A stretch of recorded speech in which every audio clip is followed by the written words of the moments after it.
Okay, let's go. We are on live broadcast right now. Hello? Hello.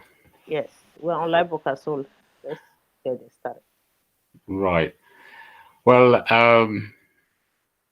it's a pleasure to welcome all of you to this wonderful broadcast. The very maiden edition, Extray in the forthcoming elections of Edo State, Nigeria.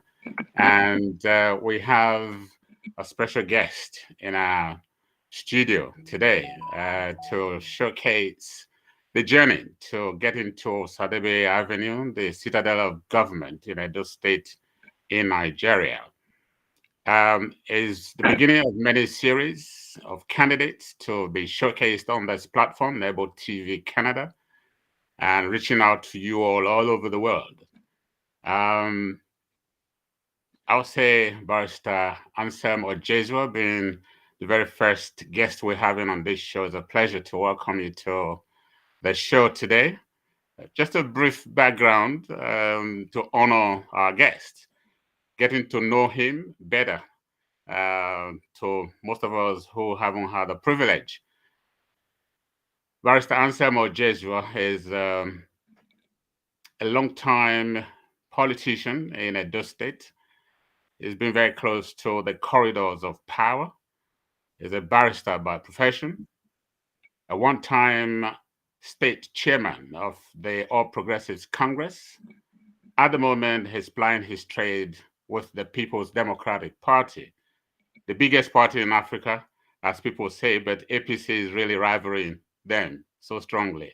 So there are a lot more that we'll get to know about him today, but he has thrown his name in the hat as one of the candidates for Edo State Governor come 2024 in September. Uh, all of you know that there is a phase to cross, a hurdle to cross, which is the primaries for next month. At the very most, by the 24th of next month, we would have known who the cap fits. On this program on Nebo TV, we'll be extraying all the candidates, as many of them as are willing to brace this platform. Barrister Anselm Ojezua is a successful politician. He has a very wonderful family who he hails from. I'll quickly just go back a little bit. He's a native of Eldemo in Irua, Eastern Central Local Government Area of Edo State, born so many decades ago. He still looks like a 20-year-old man. He's going to be telling us the secret behind all of that longevity. And also to be asking him some questions as to why he's in the race for Edo State governorship election. We know there are three senatorial districts of Edo State: Edo South, North, and Central. He hails from Edo Central, the eastern part of Edo State. But many say the roots and the origin for all of the North, South, Central originated from Benin. In a nutshell, Edo to the world, Edo all together, Edo Okbamahe. Barrister Anselm Ojezua, welcome to X-raying candidates on Nebo TV for Edo 2024. Thank you very much. I'm happy to be here Thank with you. My sister, the visionary and the persons behind the face behind Nebo TV that you all know, Ambassador Nekme Obasoge, hosting this event. I'm here as a co-host, a guest host for this show. She's right here, Nekme Obasoge. Pleasure to be with you today. Thank you all, and I welcome all our viewers to today's segment of Nebo TV program. And I welcome you, Honorable Aslemu Joshua, to the program. Thank you. Okay. We have, questions that will be thrown at Honorable Anselm Ojezua. And perhaps, Nekben, you want to do the curtain raiser and open up on the show. Yes, our first question of the day is, what is your motivation? I know that you are running for the number one position in Edo State. What is your motivation, sir?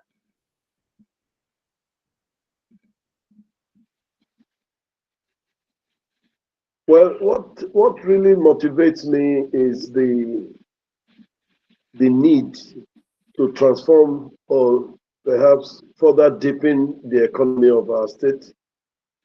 Hopefully, we want to be able to become the economy that other states will follow. Because generally speaking, in spite of the huge potentials that exist in Nigeria, unfortunately, Nigeria is still not in production. As a result, you see our economy is tied to the currencies of other countries. And you can imagine where we are at the moment. The Naira has taken a plunge. Our people are the worst for it. But Nigeria is one of the most blessed countries in the world. Edo State is not short of that. We have a lot of potentials here. But it seems to me that there's a lot to be done in terms of deepening our economy. Our situation is worsened by the fact that we are not even in production, not to talk about processing or even manufacturing. These are the things that will, change our economy. So my task, apart from the basics in terms of education, healthcare, infrastructure, is the economy.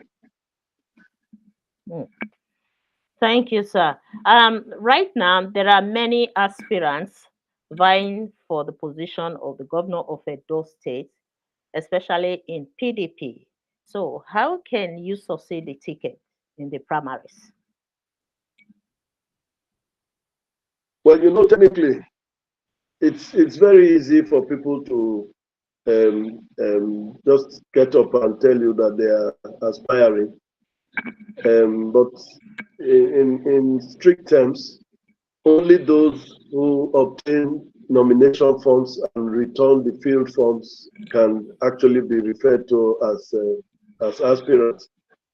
Because in politics, there's a lot of drama sometimes when people procure, others to come out, and then later they will say they are stepped down and so on, creating all kinds of false impressions, So it's not safe to say that there are so many aspirants. Until the forms are returned, you will not know how many aspirants there really are. So, do you have any question, Ambassador? Thank you, Honorable Anselm Ojezua, for those questions. I want to ask, we are all privy to, some of the things that's been going on in your party, the People's Democratic Party, particularly in Edo State. There seemed to have been a long-standing, almost irreconcilable, as many people have described it in some quarters. Would you agree that those differences are irreconcilable? I can agree that there are differences, but I do not agree that they are irreconcilable. Quite honestly, a lot depends on the attitude of those, who are involved in this field. The truth about it is that there is nothing on this earth that cannot be negotiated. It's all about dialogue, and that's what politics is about. It's about negotiation and persuasion, the ability to give and take. There is nothing on this earth that cannot be negotiated. Therefore, I believe it is reconcilable. All we need is the right attitude, and we also need to generate some trust amongst ourselves. Now, the fact that this has gone on for quite a long time, is almost on its fourth year now that these whole issues has been going on. Does it give you worry? Because you are flagged on the platform of the PDP. 3 years down the line, this problem has been there, which does give some credence to people who termed it as irreconcilable, but you disagree. But now we're almost at the 9th hour.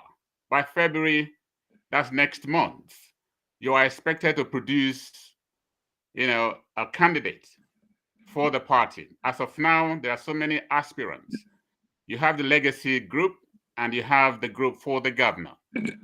Yeah, we've seen some meetings that's been taking place recently.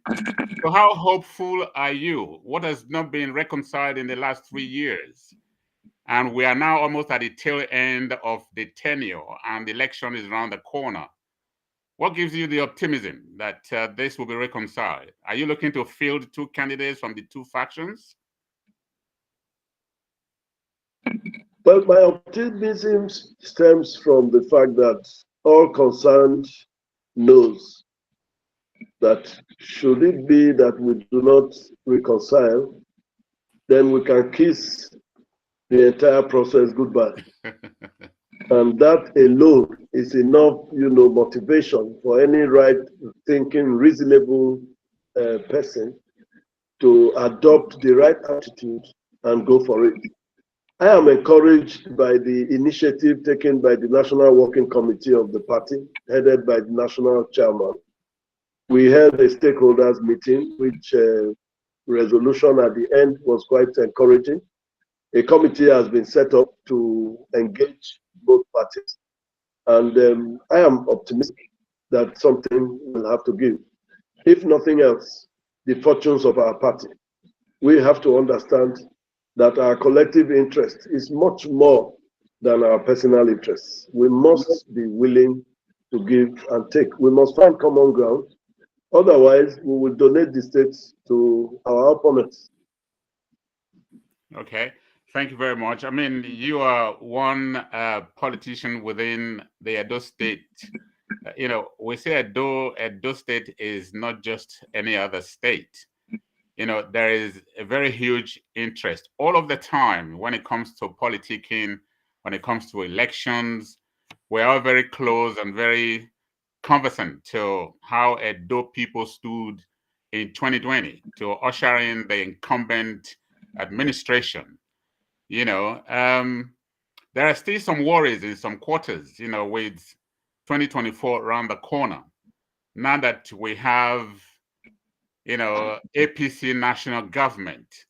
My little experience from the very past coming to now, from the days of Professor Ambrose Folonsho Ale coming to the date, if we have a presidency that is in opposition, for example, the state over time, as far as I know, have, bear the burden, have suffered one way or the other, and for 2024, APC seemed to be very vehement, very ready, very robust.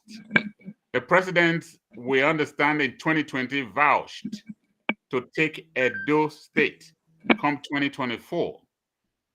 How do you intend to ward off or fend off that force that is coming, what the people tend to describe as federal might? Well, like they say, politics is local. The fortunes of any party in any state actually depends on the party itself. In Edo State, if you recall, by 2020, APC had all but, evaporated in Edo. PDP is PDP's problem at the moment. If they're able to resolve their issues, we find common ground and we work together, I think we can get done. Edo State is not a colony. I said so several years ago, and I say so today. We are a very independent-minded people. We have the resources available to us, both human resource and material. We can be independent. And in fact, that is one of those things that I think we should encourage to deepen our economy, enhance our educational agenda, and I think we can stand alone. We are not a people that anybody can just come and pick on. If you look at our recent political history, our people react and respond when people make, such statements as if, we are just a people that you can just come and, deal with along those lines. So I think our faith really lies in our own hands, and we need to get our act together. If we do that, you know, external threats is not something we have not dealt with in the past. Okay, I have a question. Right now, I think the PDP is experiencing lack of internal democracy. The PDP political party is being divided into two factions. They have the governor's faction of the PDP and it's Obi, what the Danobi faction of the Legacy group. legacy group. So, and some rumors have filtered through our ears here in Diaspora that the governor brought Aswa Igodalo to replace his office. So, how can you, if you are not in the fashion of the governor, how can you succeed the ticket in this upcoming primaries?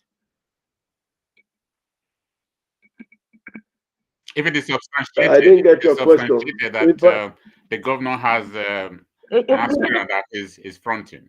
Yes, according to rumors right now that the governor brought Aswe Igodalo to replace his office in Edo State. It's a rumor. We are not sure, but it's something that it's everywhere now that the governor brought Aswe Igodalo.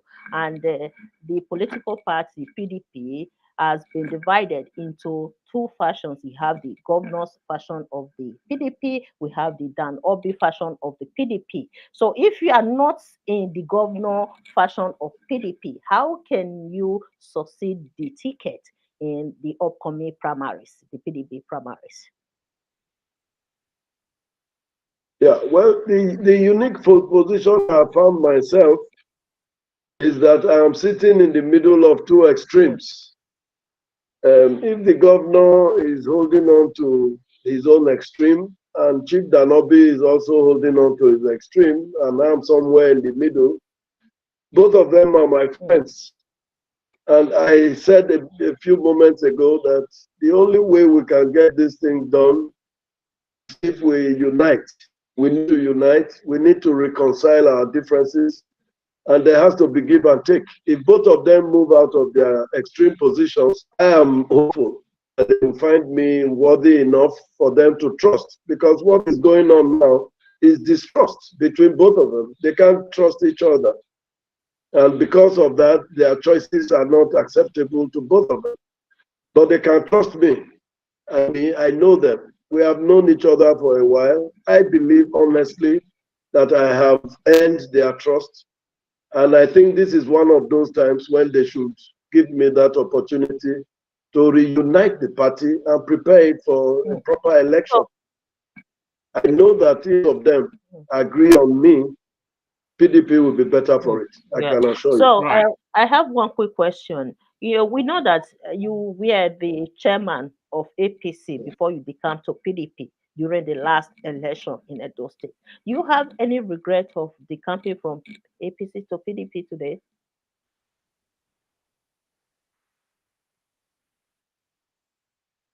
Well, not at all. The only regret I have is that the debacle that created the problem in APC that led to the exit of a number of us was avoidable.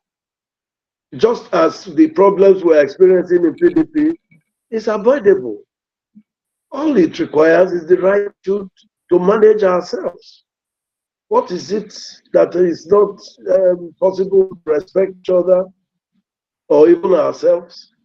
These are the unfortunate things, and was the reason why I observed that the problem we have in Edo is not really a problem of governance. It's a problem of politics. And a lot of it is because you have people in political offices not being able to manage the politics of the community.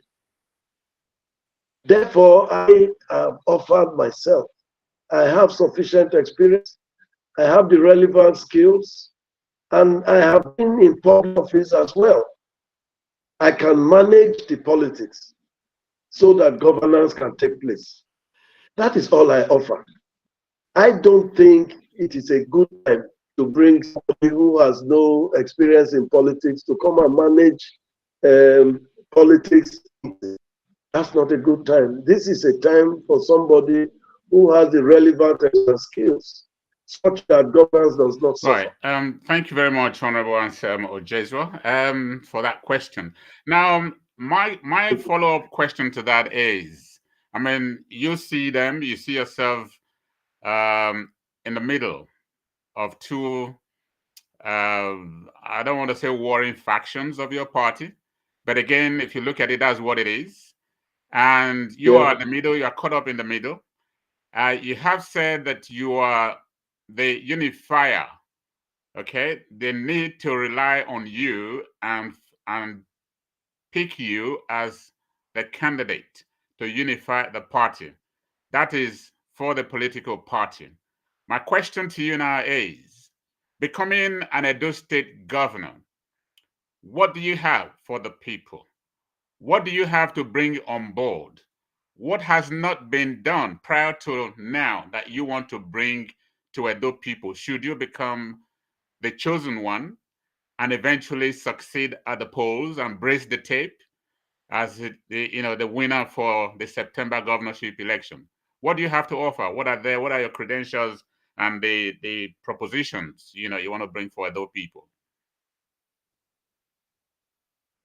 Well, like I said in the beginning of this discourse, I said that one of the major intentions is to deepen the economy of our state in such a manner that it will impact directly on the lives of our people. You will notice that a number of initiatives have been initiated. There are a lot of fundamentals that are ongoing. A lot of foreign direct investment has taken place. Some of them have reached some appreciable levels. Some are already in production and so on. But you see, the thing about foreign investment is that the primary motive of the investor is to make profit, utilizing the raw materials that is available where the facility is situated. How much of that impacts directly on the local conditions is something that we have to look at.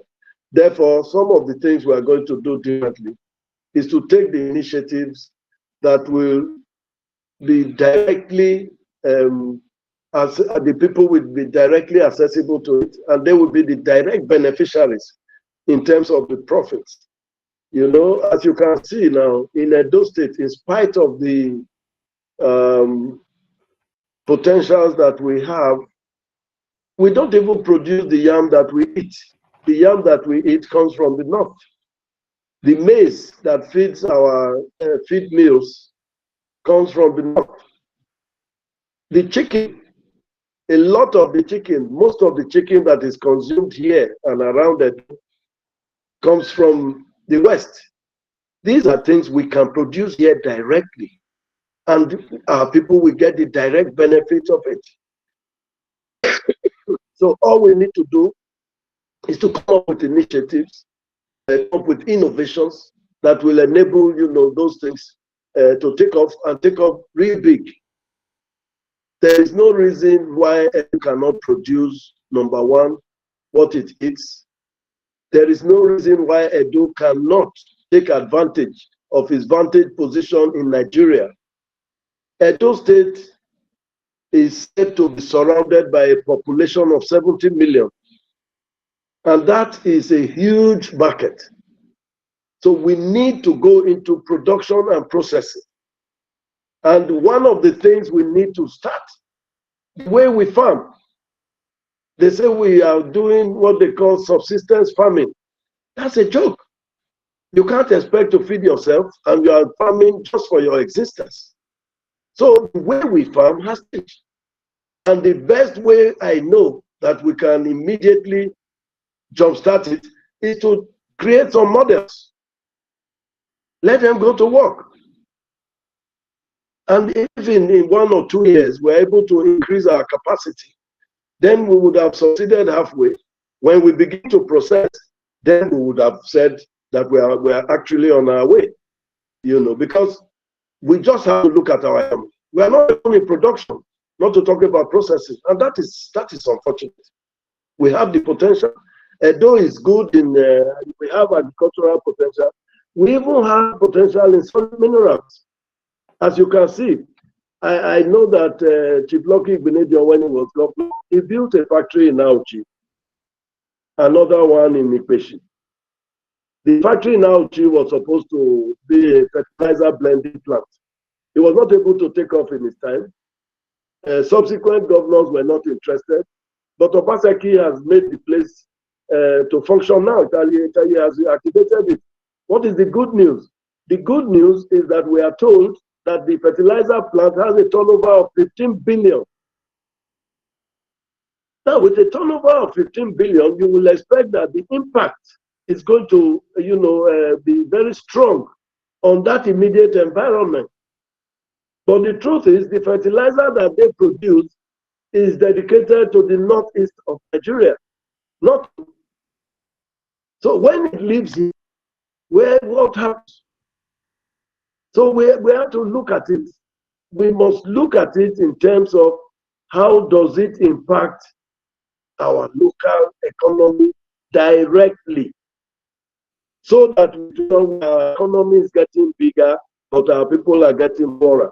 So we need to look at a way to balance it, as we are receiving investment from the outside, which is a good sign, but also dig into our domestic economy and ensure that we are in production, processing, and ultimately manufacturing. Edo State is in a good state for that.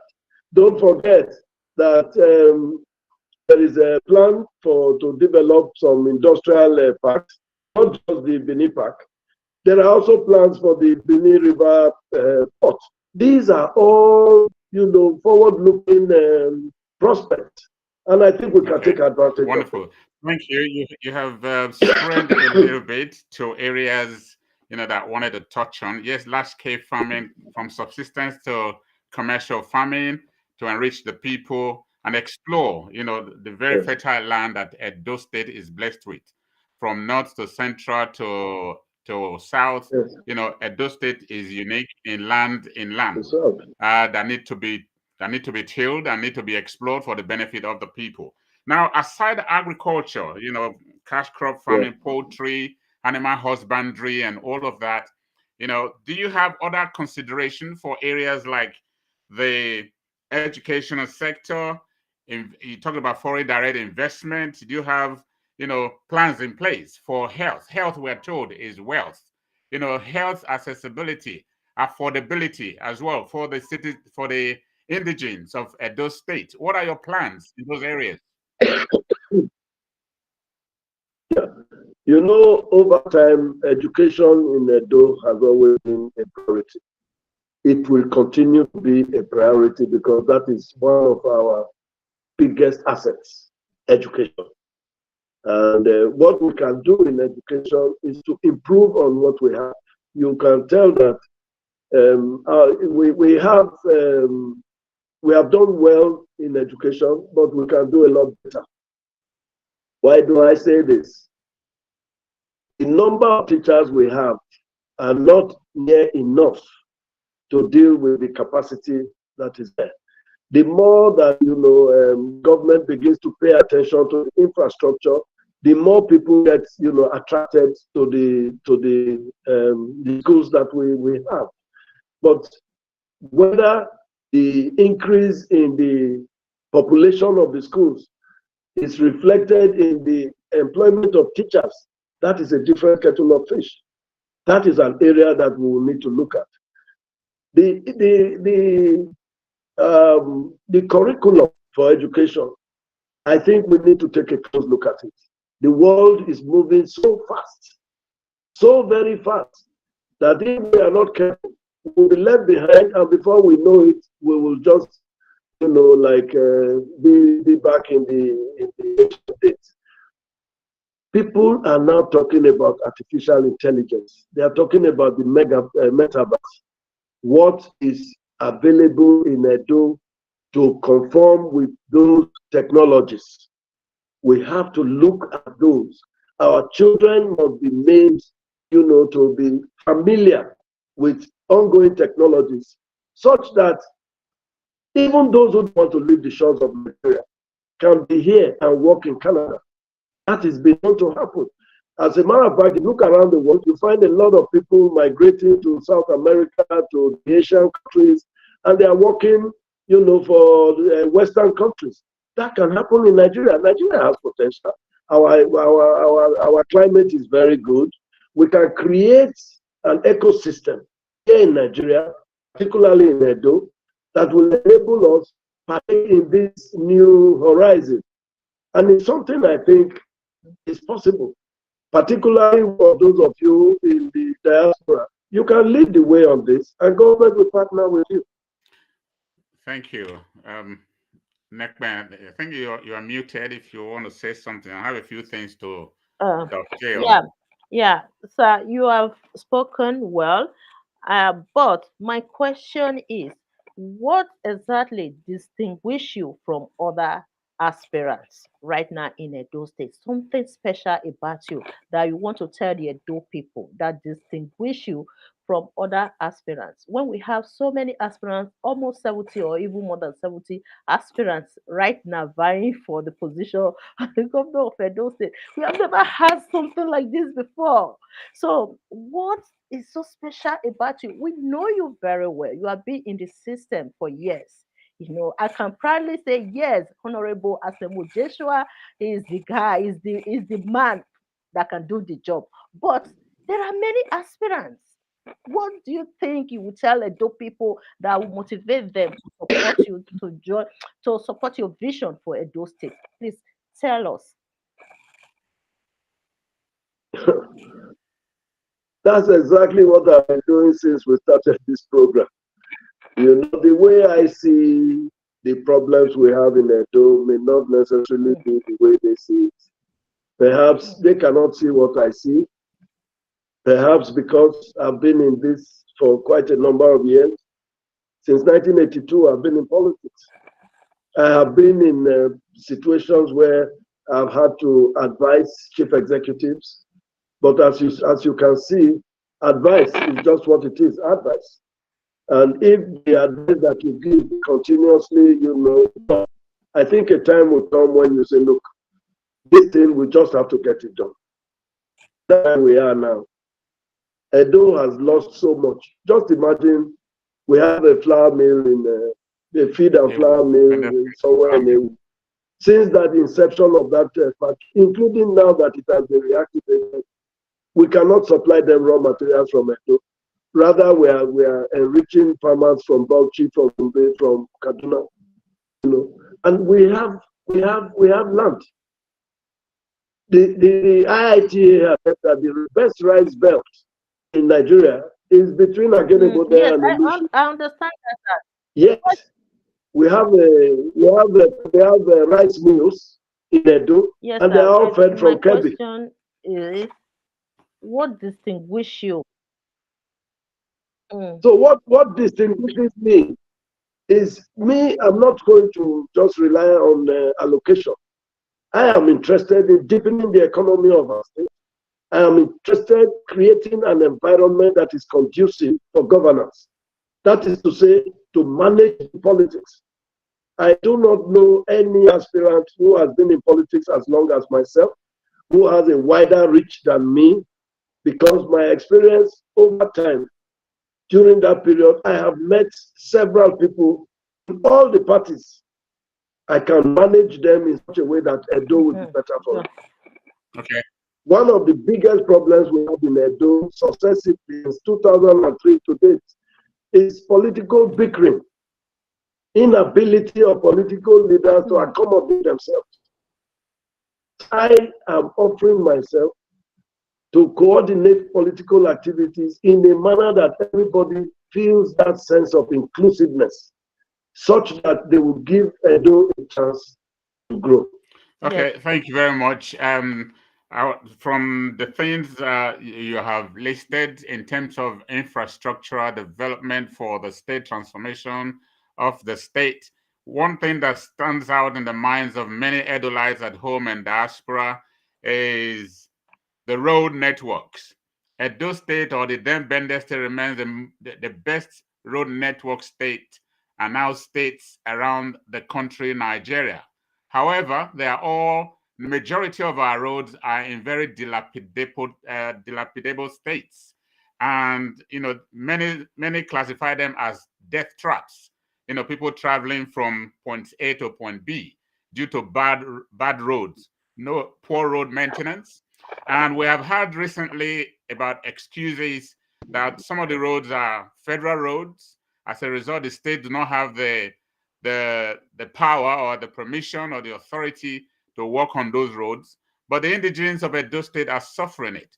What's your take on that? And how do you intend to address that, particularly when you'll be, if you become governor and you are in PDP and we have an APC federal-led government? Because many people are also pointing fingers at sabotage.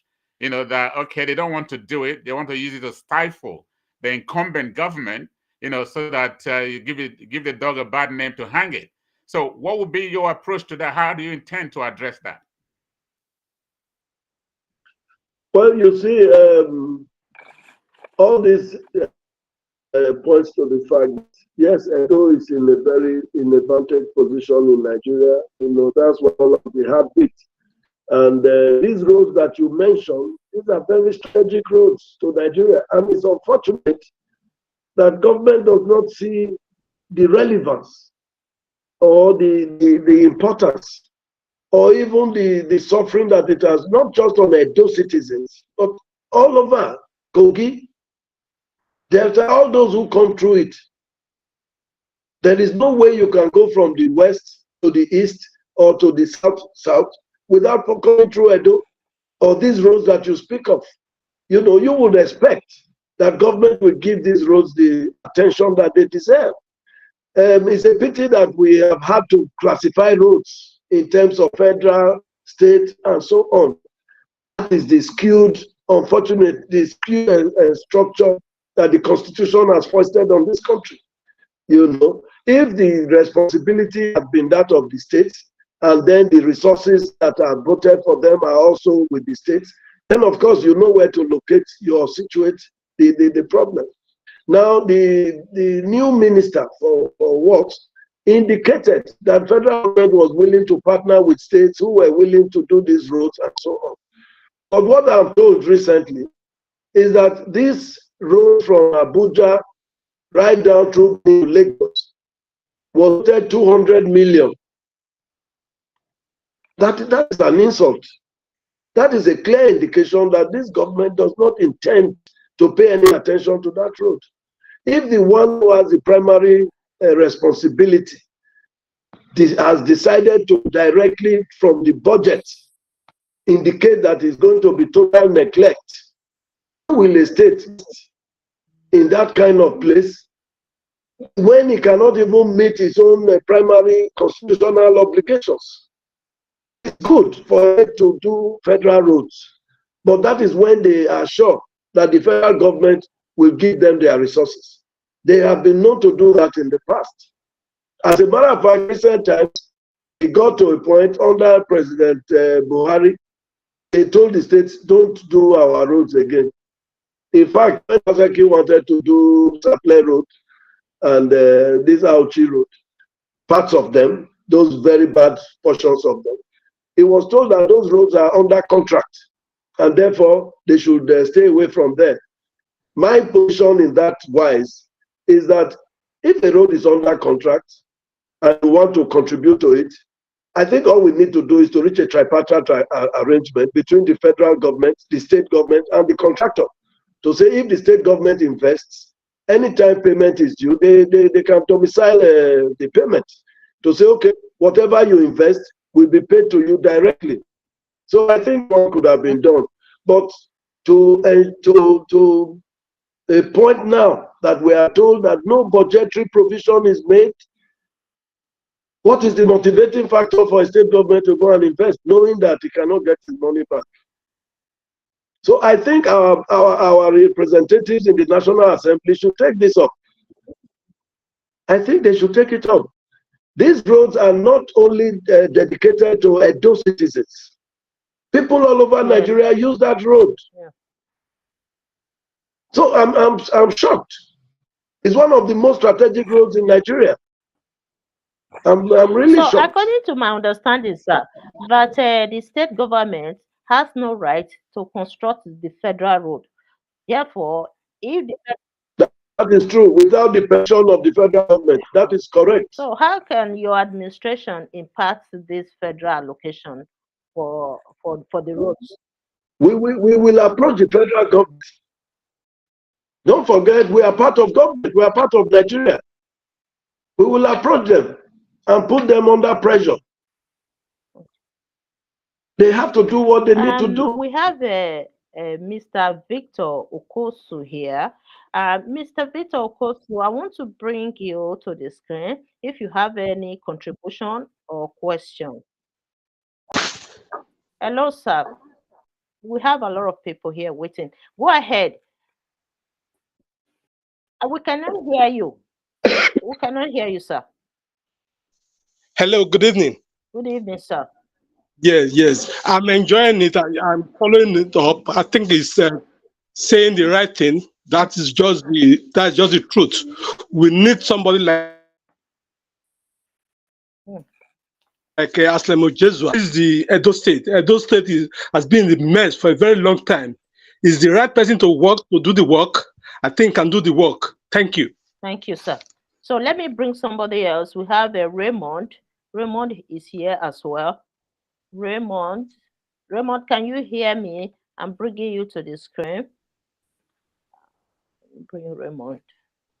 Hello, Mr. Raymond. Hello, Mr. Raymond. Can you hear us? Okay. I don't think you can hear. Hello, can you hear us? Okay. No, I don't think so. Okay. Oh. Right. While we get other participants to join us on the program, they can also phone in if you don't want to join via the video call. You can also call in on the number and send WhatsApp messages as well. See some messages dropping. The number is +1 437 26 55 276, and you're watching this live on Nebo TV on YouTube. Just a follow-up question, Honorable Anselm Ojezua. Thanks for all that you have put forward. We understand that the Edo State is indebted. When the last administration was leaving, they left a debt of about 40 billion naira. And now we have the state debt hovering around over 300 billion naira. Is that true to your knowledge? And how do you intend to survive if you become the governor of Edo State?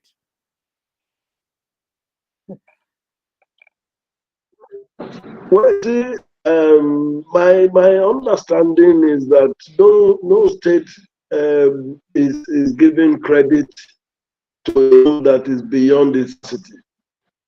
I have my reservations about those figures. But should it be true, then we would like to interrogate the purpose for which those loans were taken. And if it is for the purpose of deepening our economy, then it means that the capacity to repay those loans are there. I recall that the World Bank has been very supportive of Edo over time, right from 2010 to date. And some of those loans are not really commercial loans. Some of it are loans that are more or less like a gift. Some of them are on 1%, interest. So I don't have details, but I know that nobody gives loans. Should that be the case? Without how the do capacity. You intend to, address such indebtedness as a governor of the state? We will we'll just have to confront them and find a way to offset them. Because the truth about it is that those loans are not monies that were thrown into the river. They must have been invested in some parts of our economy. And if those were wisely invested, what it means is that at some point, they will begin to generate income. And out of those incomes, begin to service those loans. That is how it works. And so you don't solve a problem by avoiding it. We will confront it. And we'll try and meet up with our obligations. Ask before my sister comes in, you know, we are in the diaspora, and all over the world, nations, states, they all recognize the value chain of their diaspora. And we are Edo people. We are so very proud of who we are in the diaspora, achieving great things, and very much willing, you know, to contribute to the development of our state. What sort of program would you say you have in place to engage the Edo diaspora globally? Well, I am particularly lucky in the sense that I do know the role the diaspora has played in Edo over time. And I think as recently as 2018, it became very clear that diaspora investment in Edo was much more than the budget of the state. That tells you how huge the diaspora investment is. Unfortunately, it is not properly harnessed in a regulated form, such that we'll be able to see how much of it is actually being invested and how much, you know, better it could be utilized. These are things that I think the state government and the diaspora will have to find a way to sit and say, look, how do we harness our relationship in such a manner that you can get, you know, the best from your investment, whether it is for humanitarian reasons or even for business reasons. I have some ideas that our citizens in diaspora, rather than throw money at problems, can invest in some of the initiatives that we are going to do, such that they will benefit from the investment, and their families for which they make those, you know, sacrifice will also benefit. Some of them can even get their families to participate in some of those initiatives. One thing I want to promise is that government is not going to be involved in business. Government will provide the environment for it. The atmosphere will be there. The regulatory and institutional support is what we promise and guarantee. You will take the initiative. Those ideas, whatever you bring, we will look at it, and together just have to find a way. Because if we don't build our economy and make it independent of states, we will have serious issues in the future. The Nigerian economy is getting worse by the day, and I know it can be better. So a follow-up question with that. Thank you, Ambassador, for that question.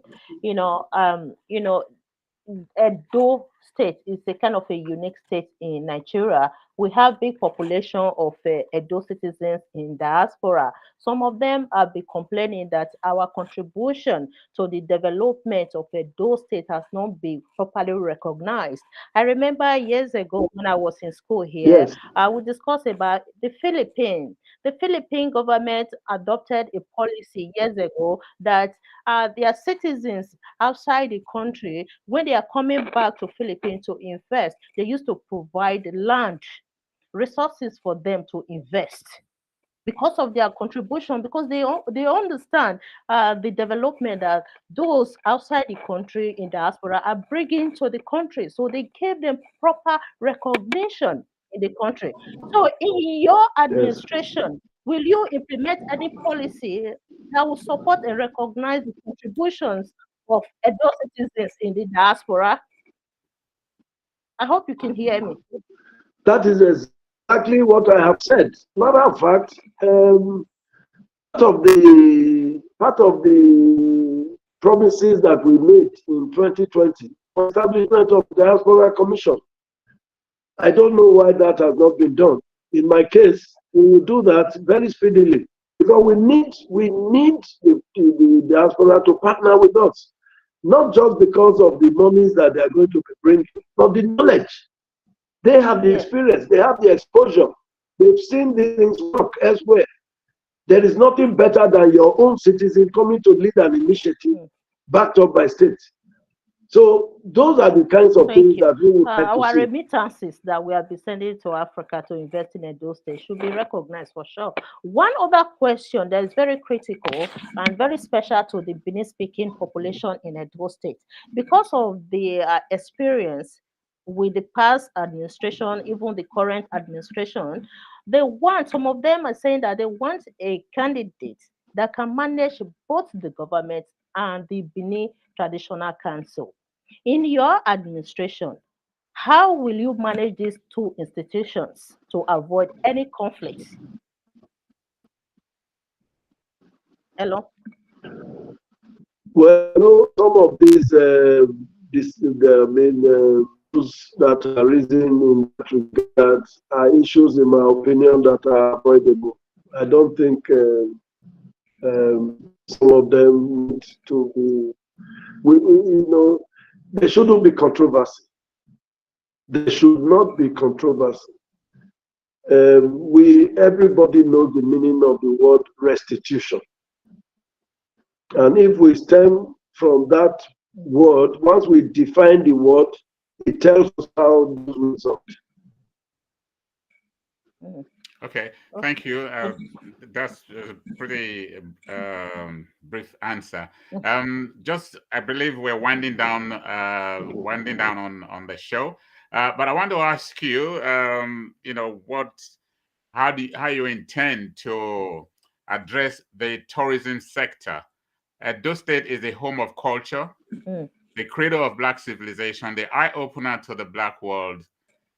So our tourism industry and our tourism sector is enough to fend and cater if well positioned and explored, to cater for Edo State development single-handedly, aside all other benefits, all other resources that we have in our state. The arts and culture sector, the tourism sector, what plan do you have in place for that? As far as, because in some quarters where I've had discussions, entertainment is the new oil, whether we like it or not. And Edo State is home to entertainment. Many of the big stars that you can talk about in our industry today, Nollywood, Afrobeats, comedy, all majority of them originates from the heartbeat of Nigeria, Edo State. What will your administration have? What will you put in place to see that this sector thrives and helps to benefit and transform the development of Edo State and Edolites at home and diaspora?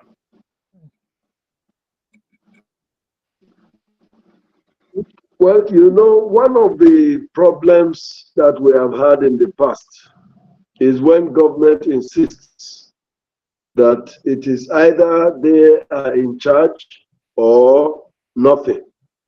And that is the reason why our situation is as retarded as it is today. I am personally aware of a lot of initiatives that have been proposed in the past. They have been killed because government will not want to adopt them. They will not allow the initiators to do that which they propose. In my case, we are going to encourage it. Government does not have to be in front. Government is there to support them with those kinds of propositions, to support and ensure that it succeeds.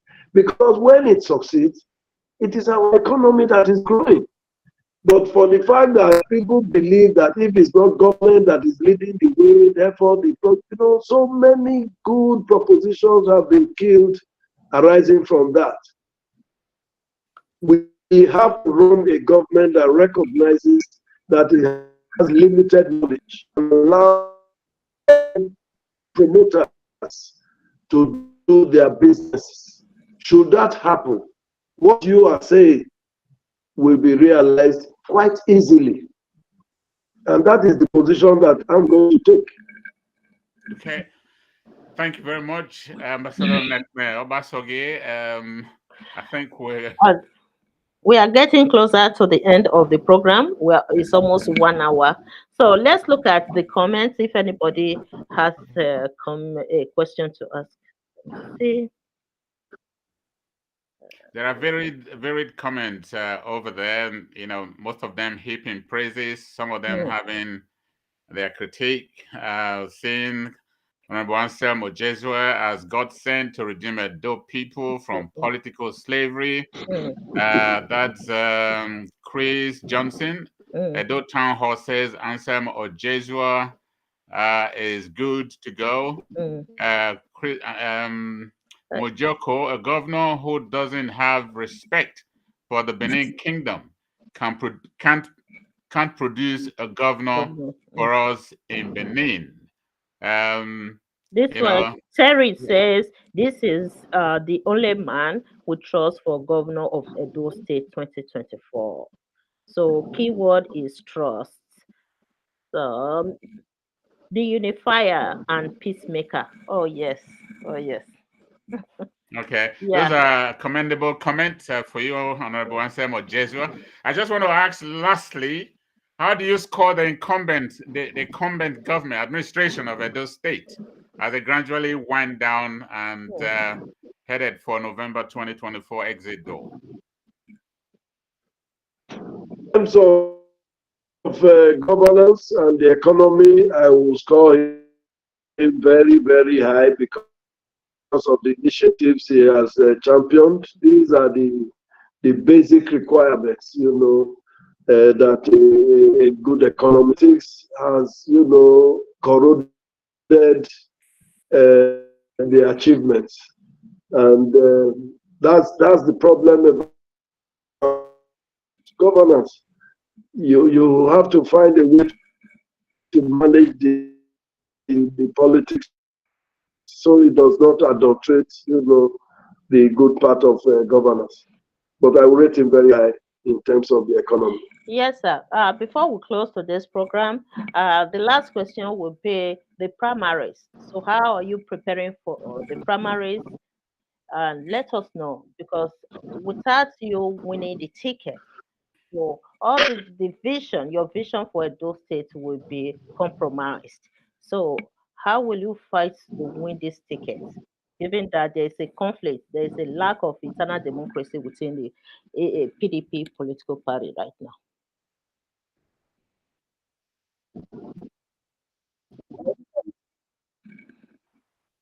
Well, executive of the party, they have the responsibility to conduct the exercise. We just have to find a way to have hope and faith in it. I'm currently going around talking with the leadership of our party and exchanging here and to let them know why it is that I would be the best product for them to put forward for Edo people. When is the primary coming up? I'm very hopeful.